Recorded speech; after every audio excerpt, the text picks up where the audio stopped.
सवाल कयो आहे करीम बख़्श सोलंकी। उहो त चए त हिकु औरत जो मुड़ुसु गुज़ारे थो वञे, उन इद्दत 4 महीना 10 ॾींहं आहे। उन औरत जा 4 नंढड़ा ॿार आहिनि, ॿार तंग कनि था। 40 ॾींहंनि खां पोइ इद्दत ख़तमु करे छॾियईं, इहो सही आहे या न? हाणे उहा औरत पंहिंजे माइटनि जे घर ख़ुशी जे मौक़े ते वञी सघे थी या न?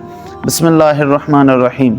औरत जे मथां लाज़िम आहे त मुड़ुस जी वफ़ात ते 4 महीना 10 ॾींहं इद्दत वेहे, ऐं इहो उनखे इख़्तियार न आहे बल्कि रब्बे करीम जो उनजे मथां हुकुम आहे, लाज़िम आहे। अल्लाह रब्बुल इज़्ज़त क़ुरान मजीद जे अंदरि इरशाद फरमायो आहे, वल्लज़ीन युतवफ़्फ़ौन मिनकुम वयज़रून अज़वाजन यतरब्बसन बिअन्फुसिहिन्न अर्बअत अशहुरिन व अशरा।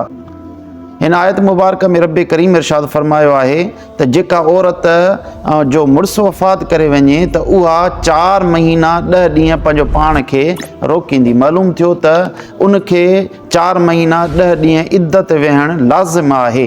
हाणे जेकॾहिं उहा औरत इद्दत मां उथे थी त इद्दत मां उथी न सघंदी शरई लिहाज़ सां, ऐं न ई उनखे पंहिंजे रिश्तेदारनि ॾांहुं वञणु जाइज़ आहे। हाणे वञे थी त इहा गुनाहगार थींदी। वल्लाहु आलम बिस्सवाब।